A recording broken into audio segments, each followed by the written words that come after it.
నమస్తే, welcome to hit TV. రాజకీయాల్లో పవన్ బిజీగా ఉన్నారు. ప్రస్తుతానికి ఏపీ రాజకీయాలపై ఫుల్ ఫోకస్ పెట్టారు.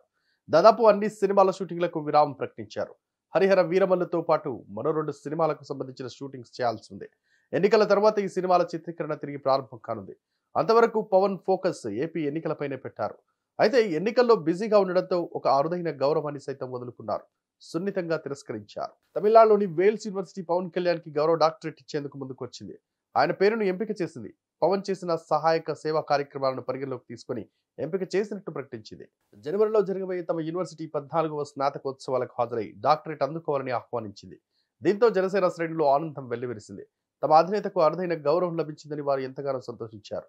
కానీ పవర్ స్టార్ మాత్రం సున్నితంగా తిరస్కరించడంతో యూనివర్సిటీ వర్గాలు ఒక్కసారిగా షాక్ గురయ్యాయి. అయితే గౌరవంగా ఈ విషయాన్ని సంబంధిత యూనివర్సిటీ యాజమాన్యానికి తెలియజేస్తూ పవన్ కళ్యాణ్ ప్రత్యేక లేఖ రాశారు. తనను గౌరవ డాక్టరేట్ కి ఎంపిక చేయడం సంతోషంగా ఉందని పవన్ ఆనందం వ్యక్తం చేశారు. ఈ డాక్టరేట్ ను ఒక గౌరవంగా భావిస్తున్నానని చెప్పుకొచ్చారు.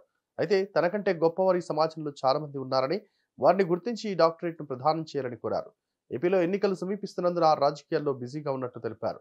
వేల్స్ యూనివర్సిటీ 14వ స్నాతకోత్సవానికి హాజరు కాలేకపోతున్నట్టు లేఖలో పేర్కొన్నారు. ఇటువంటి అరుదైన అవకాశాలు రావడం చాలా అరుదు అని, కానీ గౌరవంగా తిరస్కరించడం, హుందాగా లేఖ రాయడం పవన్ కళ్యాణ్ కు మాత్రమే సాధ్యమని ఆయన అభిమానులు సోషల్ మీడియాలో కామెంట్లు పెడుతున్నారు. వీడియో కనుక నచ్చినట్లయితే please like and share and subscribe.